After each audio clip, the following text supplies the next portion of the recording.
cranked up on speed and is pedal to the metal. A lunatic in an 18-wheeler races toward Dallas at 105 miles an hour. Yeah, this guy's crazy. Unit in pursuit about 80 miles an hour, weaving all over the roadway. Hauling a 13-ton load at over 100 miles an hour, God help anybody who gets in his way. They better pull over, and that means now. It's clear to the officers that no car is safe with this wild trucker coming down the road. Suddenly, the trucker swings his rig to ram the trooper on his right, but the trooper has his shotgun out the window. Driving with one hand and shooting with the other, the officer aims for the wheels. Get out of the way, get out of the way. I'm trying to pull the tires out.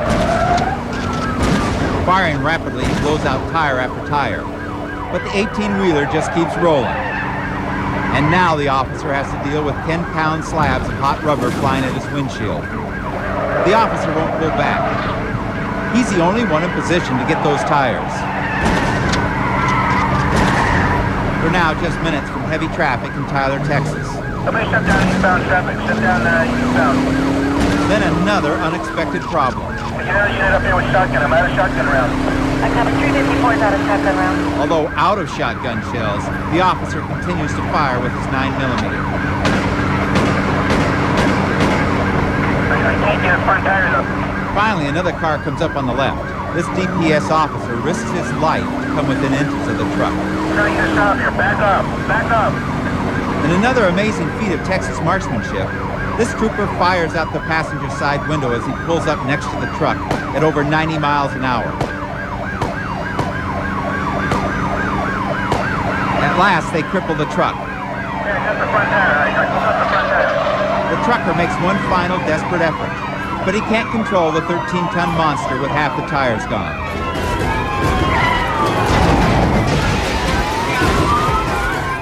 When they got to the truck, the driver told officers he thought the devil was trying to kill him. After we blew out all the tires on the tractor and the trailer, he did finally run off the road. The driver was charged with aggravated assault. Coming to County, Georgia, a stolen black Beretta plays a daring game of cat and mouse with officers in hot pursuit. Hey, we're getting off. We're getting off to 73 now. 10 for exit 73. The driver races up the exit ramp toward a busy intersection. Up ahead, a stop sign. He's not slowing down. But he doesn't just run it, he runs over it. He sees two trucks coming. He slams on his brakes to avoid crashing into them. And he's still going. Knowing the kind of danger this guy poses if he gets back on the freeway, the officer has to act fast. Pull the vehicle over now. He teeters on the edge of losing it, fishtailing desperately, trying to stay in control. Then incredibly, he speeds off again, cutting around a slow-moving truck on the shoulder. He's getting back on. He's double backing onto the 75. Units, the pursuit's back on to 75 now. In another insanely dangerous move, he shoots over 3 lanes of traffic and heads towards the exit. He passes another truck on the shoulder, narrowly missing the pole, and jumps back on the freeway at the last second. At 90 miles an hour, he tries the shoulder again. But when a stalled car blocks his path, he goes off-road. At these speeds, not even the soft Georgia clay can slow this guy down. Approaching Atlanta city limits. The freeway traffic is thick now, and police want this to end before he gets into the city. Now watch the right side of your screen. When the officers tried to box him in safely, the Beretta jumps over 2 lanes, strikes another car, and spins out in the smoke. Whoa, there he goes. 41, code 41. All units in pursuit, we have a code 41. The suspect was taken to an area hospital for minor injuries.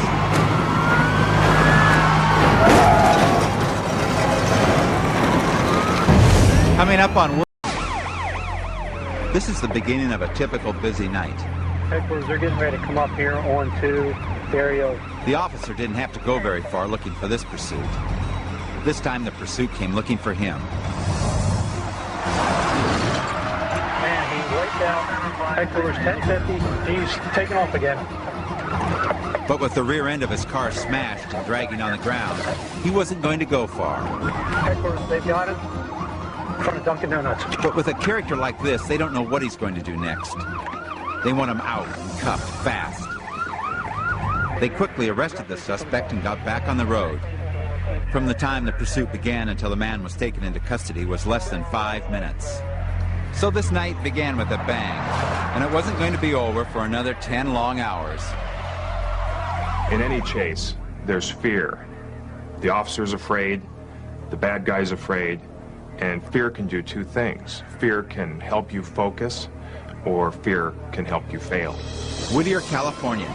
This van has been reported stolen. The police have been chasing this van from Ontario to Whittier, and we have clocked the suspect at 90 miles an hour once through a local school zone. There are motorists who are swerving to avoid collision here. A van going like 80 almost ran right into me. It looks like these guys seriously mean to get away. They are not stopping until something stops them. After a gun is thrown from the van, the police decide to take desperate measures. These officers are trying to get close enough so that they can use what they call the pit maneuver, and what that involves is tapping the rear bumper, forcing that vehicle to turn. Watch what happens now when the van goes into this corner. They've hit the van. The van has hit the curb. It's overturned. Oh, they hit him again. While the suspects are still stunned, the police surround the van. Guns drawn, kicking in the windows. They're pulling suspects out of the van. The police would like to subdue these suspects before they can even think about putting up a fight. So thanks to a quick and daring response, this pursuit was ended before anyone got hurt. Los Angeles, California. Police have been chasing this man for almost an hour from Long Beach Harbor to Pasadena. Okay, he's doing about 90 miles an hour, moving all over. Oh, he almost lost it. He almost lost it. He's in the carpool lane. Racing wildly from lane to lane, the man becomes more and more careless. He exits the freeway and leads the police on a desperate chase over surface streets, at times going the wrong way. This is very dangerous. He's just blowing through those red lights. This is extremely dangerous. There, he just crashed. He's just crashed. He's broadsided a white sedan. The chase is over. Now he's being surrounded by the police. They're pulling him out of the car, taking him into custody. We later discovered that this was a man wanted by the police for many sexual crimes against children. A terrible accident. But tonight a sexual predator is in jail, where he can't harm anyone else. It doesn't matter how bad they've been. Las Vegas, Nevada. When the police tried to stop this man for having stolen plates, he took off in reverse. And the police found themselves in a high-speed pursuit with a car going backwards. This is unbelievable that he can keep that car on the road. I have never seen anything like this. Dispatch notify North units to get behind the vehicle. He's going backwards at a very high rate of speed. Amazingly, the driver was able to control the car at incredible speeds. This guy drives better than I do going forward. Oh, he almost lost it there. He almost lost control. He's not going to slow down. If anything, he's going faster. Stay back. Let's don't force him. Okay, it looks like he's slowing down. They have him surrounded. But they forgot one thing. His car was pointed in the other direction. Okay, they got him. They got him. This pursuit is over. No, they don't. He's running out of the car. Suspect's running. This guy's not going to give up. This guy really does not want to get caught. Like a broken field runner, he's weaving and dodging every vehicle that comes his way. I got him. Cut him off. They have him in custody, but he sure gave them a chase for their money. Here's an example of someone running on pure adrenaline. The amazing thing is that he didn't kill anybody doing 70 miles an hour, going backwards. One of the strange... Here we are in Greenville, South Carolina. When the patrol car attempts to stop the speeding motorcycle, the woman turns and glares at the police. Okay, he's not going to stop, so be careful. For some reason, motorcycle riders are convinced they can outrun any police car if they are just willing to take wild chances. Be careful, Robert. He will run into you. Listen as the officer pleads with him not to risk their lives. Pull it over! Pull it over! You go down that thing! Pull it over! It ain't worth it! It ain't worth it! Pull it over! The officer tries again and again. Hey, boy, it ain't nothing in the world worth dying. Pull it. The police car passes the motorcycle, hoping that once in front of the bike, it will be forced to slow down. Then the motorcycle begins a deadly game of cat and mouse, from one side to the other on this narrow two-lane road. Be careful. For safety's sake, the officer allows the man to pass. I agree. Well, he's still rolling. They roar down the road at speeds up to 115 miles an hour. Finally, the police are ready to move again. Box him right there. A second unit passes the motorcycle. Listen as the officer in the passing car coordinates this delicate maneuver with his partner. Hold up, Robert. Get behind me. Don't get on on me too tight. Don't get on me too tight. Watching the motorcycle in the rearview mirror, the officer also has to watch for traffic coming over the hill. And again, a narrow miss. Down here, they refer to people who run from the law on motorcycles as organ donors. Got a curve, be careful.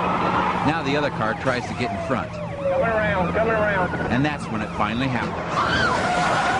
The motorcycle tries to pass the cop on the left, flies off the road, and crashes in the ditch. In my rearview mirror, I could see that he had injured his leg when he actually set his foot down to try to regain balance. And I saw his leg go back underneath the wrong direction that a leg usually goes. So I knew he had broken his leg.